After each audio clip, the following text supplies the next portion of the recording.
So hello guys, मैं गौरव और nerd L में आप सभी का स्वागत है, जहां हम लोग बात करते हैं मूवी सीरीज और उनके एक्सप्लेनेशंस के बारे में। और आज की वीडियो होने वाली है एलियन सीरीज की प्रोमीथियस मूवी पर, जिसे IMDb ने 10 में से 7 की रेटिंग दी है और रोटन टमाटोस ने इसे 73% फ्रेश कहा है। वैसे इसकी स्टोरी लाइन बेसिकली एलियंस और प्लैनेट के ऊपर ही घूमती है, जहाँ हम इस यूनिवर्स के डेंजरस स्पीसीज और उनके किलर मोटिवेशंस को देख सकते हैं। तो ज़्यादा टाइम ना वेस्ट करते हुए चलिए वीडियो शुरू करते हैं।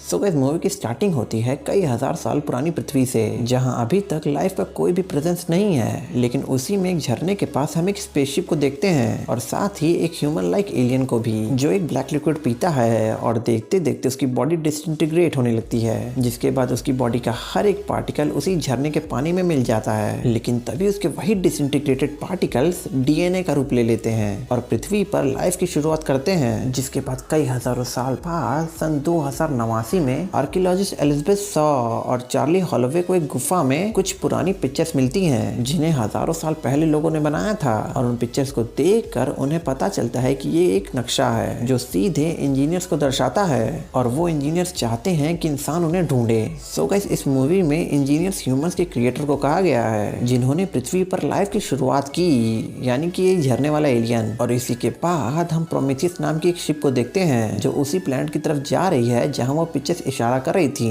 और उस शिप में करीब 17 लोग हैं जो अभी स्लीपिंग चैम्बर्स में हैं, जिनकी देखरेख डेविड नाम का एक रोबोट कर रहा है। जिसके बाद 28 महीनों की लंबी यात्रा के बाद सन 2093 में वो सभी LV-223 नाम के एक प्लैनेट पर पहुंचते हैं, जिसके बाद डेविड सभी को स्लीपिंग चैम्बर से जगाता है और उन सभी को उनका मिशन याद दिलाता है, जहां उन्हें लाइफ के क्रिएटर इंजीनियर्स को ढूंढना था। लेकिन इसी मिशन के डायरेक्टर मेरेडिथ विकर सभी को यह ऑर्डर भी करती हैं कि उन्हें किसी भी जीवित चीज के साथ कॉन्टेक्ट नहीं बनाना है, बस इंजीनियर्स को ढूंढना है और इन्फॉर्मेशन लेनी है। जिसके बाद प्रोमीथियस एक बड़े से स्ट्रक्चर के पास लैंड करती है, जहाँ चार्ली उस स्ट्रक्चर को देखकर कहता है कि ये नेचर ने नहीं बनाई है, बल्कि किसी लिविंग ऑर्गेनिज्म का बना हुआ है, क्योंकि नेचर कभी भी सीधी रेखा में कोई चीज नहीं बनाती।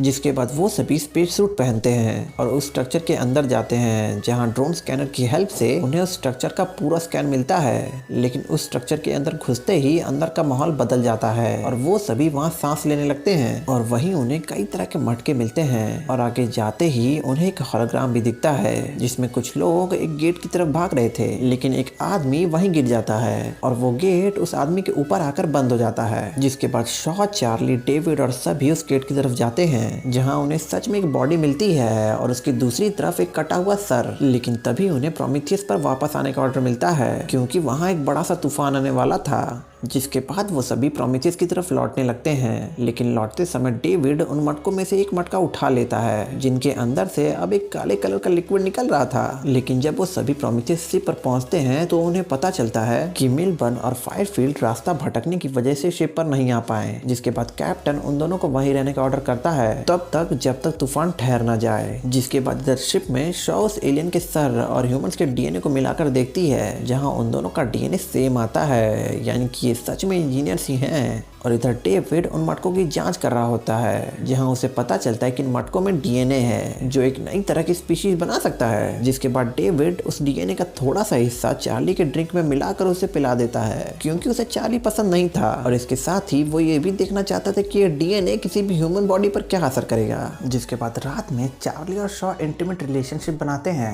और इधर स्ट्रक्चर में मिलबर्न और फायरफील्ड का सामना एक सांप जैसे क्रिएचर से होता है, जो उन्हीं मटकों के DNA से बना था। जिसके बाद वो सांप जैसा क्रिएचर मिलबर्न को मार देता है और फायरफील्ड के हेलमेट पर एसिड रिलीज करके उसके हेलमेट को गला देता है। और इधर दूसरे दिन सुबह जब सभी उस स्ट्रक्चर पर वापस आते हैं, तब वो सभी मिलबर्न की लाश को देखते हैं। लेकिन तभी डेविड एक स्कैनर की हेल्प से इंजीनियर्स के रूम को ढूंढ लेता है, जहां वो सभी स्लीपिंग चेंबर्स में मर चुके थे। लेकिन तभी डेविड एक स्लीपिंग चेंबर में एक जिंदा इंजीनियर को देखता है, जो स्लीपिंग चेंबर में सो रहा था। लेकिन डेविड के एक बटन दबाते ही वहां पूरे स्पेस का मैप आ जाता है, जिसमें वो मैप सीधे पृथ्वी को पॉइंट कर रहा था, यानी कि इंजीनियर्स यहाँ से सीधे पृथ्वी की तरफ जा रहे थे। लेकिन किसी वजह से उन्हें इसी प्लेनेट पर रुकना पड़ा। पर तभी अचानक चार्ली बीमार हो जाता है, क्योंकि रात में डेविड ने चार्ली के ड्रिंक में वो DNA मिला दिया था और उसी की वजह से चार्ली की इतनी बुरी हालत है। जिसके बाद वो सभी चार्ली को प्रोमीथियस शिप पर वापस ले जाते हैं, जहां विकर्स आती है और चार्ली को शिप में आने से मना करती है, क्योंकि वो नहीं चाहती कि शिप में किसी तरह की बीमारी आए। जिसके बाद चार्ली के रिक्वेस्ट पर विकर्स चार्ली को एक फ्लेम थ्रोअर से जलाकर मार देती है और चार्ली की इस भयंकर डेथ को देखकर शॉ वहीं पर बेहोश हो जाती है।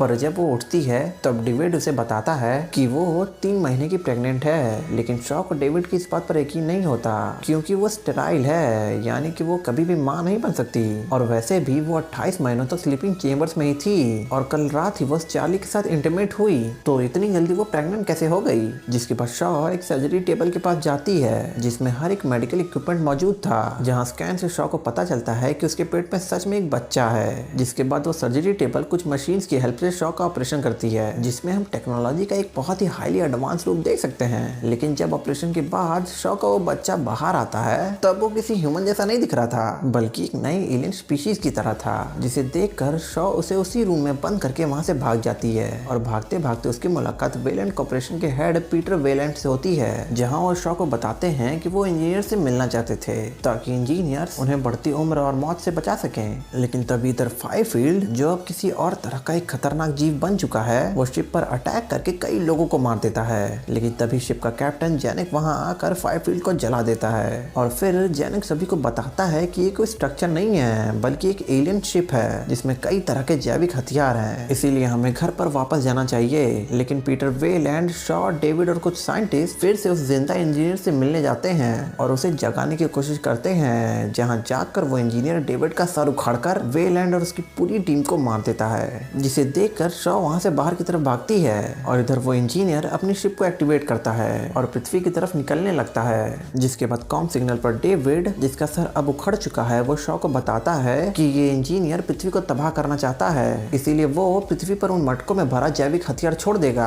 जिसके बाद शॉ कैप्टन को पूरी बात बताती है और पृथ्वी को बचाने के लिए कहती है। जिसके बाद कैप्टन अपनी शिप प्रोमेथियस को इंजीनियर की शिप से टकरा कर तबाह कर देता है, जहां डेविड शॉ को बताता है कि वो इंजीनियर उसे मारने आ रहा है। जिसके बाद शॉ अपने आप को बचाने के लिए विकर्स की शिप में आती है, जहां वो देखती है कि उसका जन्मा हुआ एलियन अब बहुत बड़ा हो चुका है। लेकिन तभी वो इंजीनियर शॉ पर हमला कर देता है। तब शॉ उस एलियन का गेट खोल देती है और वो एलियन सीधे इंजीनियर को पकड़कर उसे मार देता है। जिसके बाद डेविड शॉ को बताता है कि अभी और भी शिप्स इस प्लैनेट पर हैं जिससे हम घर जा सकते हैं। लेकिन शॉ उसे पृथ्वी पर नहीं बल्कि इंजीनियर के प्लैनेट पर जाने के लिए कहती है, जहां जाकर वो ये जानना चाहती है कि आखिर क्यों इंजीनियर्स ने पहले इंसानों को बनाया और अब वो मिटाना चाहते हैं। जिसके बाद डेविड और शॉ एक शिप लेकर निकल जाते हैं और इधर एक एलियन उसी मरे हुए इंजीनियर के पेट से निकलता है और जोरों से चिल्लाता है। सो गाइस, प्रोमेथियस मूवी की कहानी यहीं तक थी, लेकिन अभी भी एक और पार्ट बाकी है। लेकिन उससे पहले चैनल को सब्सक्राइब जरूर कर लेना। सो गाइस, होप सबको पसंद आई। अगर पसंद है तो लाइक करो, शेयर करो और साथ ही कमेंट करके जरूर बताना कि वीडियो कैसा लगा। मिलते हैं आपसे एक नए वीडियो में।